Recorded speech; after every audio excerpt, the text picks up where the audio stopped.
Pada suatu malam yang penuh rahasia dan cahaya, ketika kesedihan menimpa Rasulullah setelah wafatnya Khadijah dan Abu Thalib, Allah memberikan hiburan dan kemuliaan besar berupa perjalanan agung, Isra dan Mi'raj. Rasulullah dibawa dari Masjidil Haram ke Masjidil Aqsa, lalu naik menembus langit demi langit. Dalam setiap lapisan langit, beliau bertemu para nabi terdahulu, Eden, Isa, Yahya, Yusuf, Idris, Harun, Mus, hingga Ibrahim. Semua nabi itu menyambut baginda dengan penuh hormat, tanda pengakuan bahwa Muhammad adalah penutup para nabi. Namun perjalanan itu bukan hanya sekadar perjumpaan dengan para nabi. Ada tujuan yang lebih tinggi, bertemu dengan Allah dan menerima perintah yang telah menjadi tiang agama, yaitu salat. Sampainya Nabi ke Sidratul Muntaha. Setelah melewati lapisan langit ketujuh, Nabi ditemani malaikat Jibril sampai ke Sidratul Muntaha, pohon besar yang akarnya berada di bawah arasy dan cabangnya menjulang hingga tak terbatas. Di sanalah cahaya dan kagungan Allah meliputi semesta, hingga Jibril pun berhenti.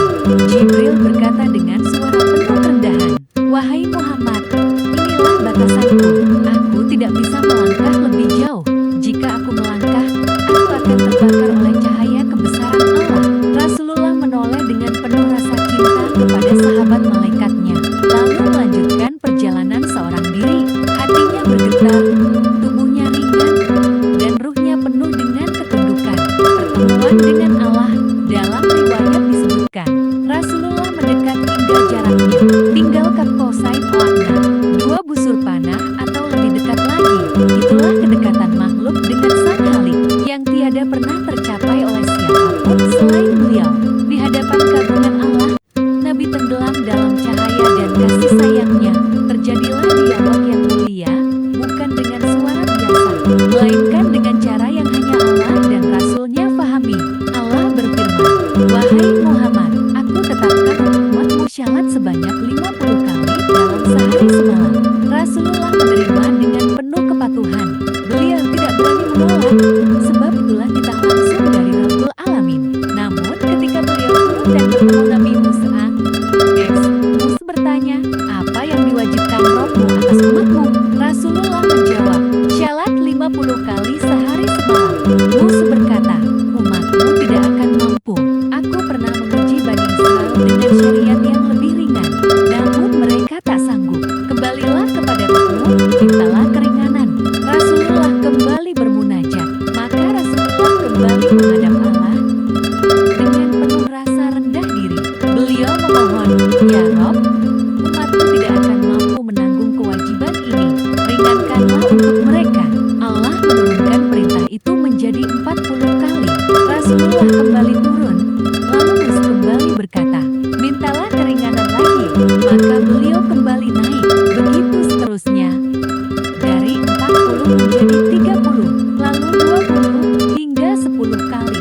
Setiap kali beliau turun, Musa tetap berkata, "Umatmu tidak akan sanggup." Hingga akhirnya Allah menetapkan 5 kali syalat dalam sehari semalam, dengan pahala tetap seperti 50 kali. Dialog terakhir tentang syalat, Allah berfirman kepada Rasulullah, "Wahai Muhammad, sesungguhnya perintah ini tetap 5 waktu, namun setiap satu syalat setara dengan 10, maka pahalanya tetap 50. Keputusanku tidak akan berubah." Rasulullah menerima dengan penuh syukur. Beliau sujud dan berkata, "Aku rida, wahai Rabbku, aku rida." Makna pertemuan itu, malam Isra Mi'raj, bukan sekadar perjalanan rohani, tetapi sebuah simbol kedekatan hamba kepada Rabb.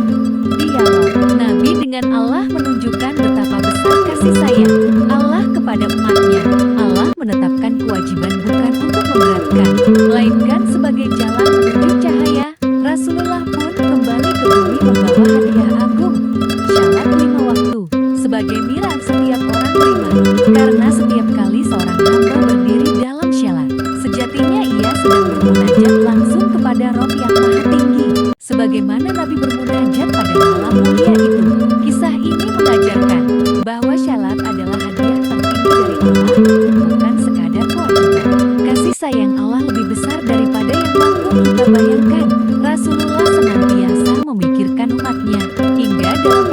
paling agung